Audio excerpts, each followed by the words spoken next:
Okay अज आप गल करांगे इंग्लिश ग्रैमर की मीनस जोड़े बिल्कुल बिगिनर्स ने जिन्होंने बिल्कुल भी इंग्लिश की नॉलेज नहीं हैगी सो उन्होंने बेसिक इंग्लिश तो स्टार्ट करना पैंदा।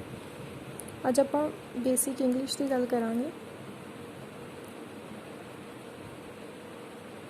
Basic English okay basic English first of all की आंदा वर्ड की होंदा लाइक कोई भी शब्द जिन्होंने आप पंजाबी च कह देंगे हाँ। वर्ड मीनस लाइक कोई भी शब्द फॉर एग्जाम्पल दे लिए आई माई और यू लाइक कोई भी एक वर्ड आ that is known as word शब्द ओके। नैक्सट की होंदा सेंटेंस। सेंटेंस की होंदा वाक मीनस जिहड़ी कि कोई लाइन बहुत सारे वर्ड्स नूं मिल के बनी हुंदी आ उहनूं आपां कह दिंदे आ सेंटेंस ओके। फॉर एग्जाम्पल दे लिए आपां एक लाइन लिखते हैं वर्ड्स मेक सेंटेंसिस।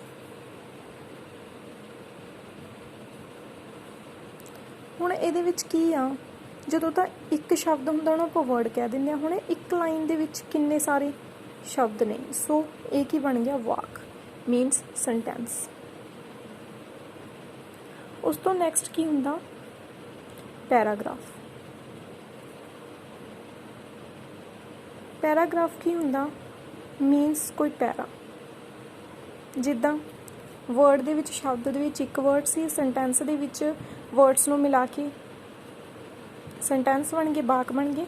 हुण पैरा हुंदा लाइक इत्थे भी लाइन लिखी हुई है नैक्सट भी लिखी हुई है 3 और 4 लाइन्स हुंदियां ओह की हुंदा पैरा मीनस एक वर्ड हुंदा वर्ड तो बाद नैक्सट सेंटेंस हुंदे ने सेंटेंसिस तो बाद पैराग्राफ हुंदा ठीक है मीनस पैरा बन जाता okay. First of all English सीखण दे लई आपां नूं सबजैक्ट वर्ब और ऑब्जैक्ट क्लीयर होना चाहिए। फस्ट ऑफ ऑल सबजैक्ट की हुंदा कि जिहड़े परसन की आपां गल करदे हां वो सबजैक्ट हुंदा लाइक जिहड़े परसन दी गल करदे हां ओके वो की हुंदा सेंटेंस ठीक है ओके। नैक्सट हुंदा वर्ब। वर्ब की हुंदा कोई भी काम जो काम आपां कर रहे हैं ठीक है लाइक कोई भी काम जिद्दां खाना पीना खेडना लाइक ये सारे की ने वर्ब ने जो भी आपां काम करते हैं वो हुंदा वर्ब। ऑब्जैक्ट हुंदा जिहड़ी चीज़ की गल कर रहे हैं जिहड़ी चीज़ की गल करते हैं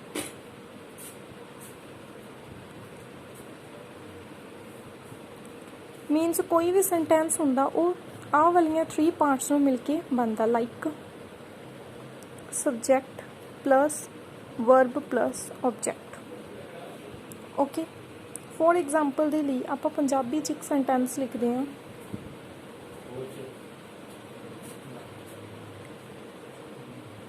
बच्चे फुटबॉल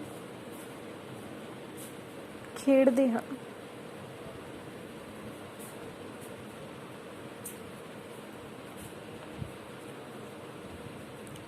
ठीक है बच्चे फुटबॉल खेडते हैं। हुण इहदे विच किहड़े परसन की गल हुई आ बच्चों की गल हुई आ गल किहदी हुई है बच्चों की सो इट मीन ये साडा की है सबजैक्ट ओके। हुण इहदे विच काम की है बच्चे फुटबॉल खेडते हैं खेडना की आ काम मतलब की काम कर रहे हैं वो खेडण का काम कर रहे हैं ओके। हुण जो बाकी रह गया वो अपना ऑब्जैक्ट ठीक बच्चे फुटबॉल खेडते हैं बच्चे की हो गया सबजैक्ट फुटबॉल की हो गया ऑब्जैक्ट खेडते हैं की हो गया वर्ब ओके। जिद्दां कि आपां पहला एग्जाम्पल देखी आ कि बच्चे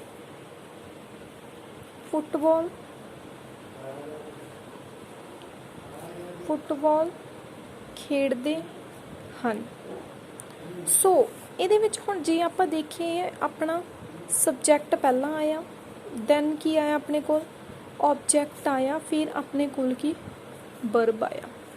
बट ਜਦੋਂ ਆਪਾਂ ਇੰਗਲਿਸ਼ ਵਿੱਚ ਲਿਖਦੇ ਹਾਂ, ਇੰਗਲਿਸ਼ ਵਿੱਚ ਲਿਖਣ ਟਾਈਮ ਕੀ ਹੁੰਦਾ ਕਿ ਸਬਜੈਕਟ ਤਾਂ ਸਟਾਰਟਿੰਗ ਵਿੱਚ ਹੀ ਰਹਿੰਦਾ ਹੈਗਾ, ਬਟ ਵਰਬ ਪਹਿਲਾਂ ਆ ਜਾਂਦਾ ਤੇ ਆਬਜੈਕਟ ਬਾਅਦ 'ਚ ਆਉਂਦਾ। ਫੋਰ ਐਗਜ਼ਾਮਪਲ ਦੇ ਲਈ ਆਪਾਂ ਇਸੇ ਸੈਂਟੈਂਸ ਨੂੰ ਇੰਗਲਿਸ਼ 'ਚ ਕਨਵਰਟ ਕਰਦੇ ਹਾਂ, ਚਿਲਡਰਨ प्ले फुटबॉल, ठीक है, children play football. Okay, children की आ बच्चे, सो सब्जैक्ट पंजाबी च भी अपना सब्जैक्ट पहला सी, इंग्लिश च भी अपना सब्जैक्ट पहला आया। प्ले, प्ले की हुंदा खेडना, खेडना की आ अपना काम, ये की आ वर्ब। हुण देखो ਇਹਦੇ 'ਚ ਪੰਜਾਬੀ ਵਿੱਚ ਕੀ ਸੀਗਾ, ਵਰਬ ਸੀ ਜਿਹੜੀ ਲਾਸਟ 'ਤੇ ਸੀਗੀ, ਬਟ ਇੰਗਲਿਸ਼ 'ਚ ਸੈਂਟਰ 'ਚ ਆ ਗਈ। ਓਕੇ, ਨੈਕਸਟ ਫੁੱਟਬਾਲ, ਫੁੱਟਬਾਲ ਆਪਣਾ ਕੀ ਸੀ, ਆਬਜੈਕਟ। ਦੇਖੋ ਪੰਜਾਬੀ 'ਚ ਸਬਜੈਕਟ ਪਹਿਲਾਂ ਸੀ, ਇੰਗਲਿਸ਼ 'ਚ ਵੀ ਸਬਜੈਕਟ ਪਹਿਲਾਂ। ਹੁਣ ਪੰਜਾਬੀ ਵਿੱਚ ਆਬਜੈਕਟ ਪਹਿਲਾਂ ਸੀ, ਇੰਗਲਿਸ਼ 'ਚ ਆਬਜੈਕਟ ਬਾਅਦ 'ਚੋਂ ਆ ਗਿਆ, ਪੰਜਾਬੀ 'ਚ ਵਰਬ ਬਾਅਦ 'ਚੋਂ ਸੀ, ਇੰਗਲਿਸ਼ 'ਚ ਵਰਬ ਪਹਿਲਾਂ ਆ ਗਿਆ।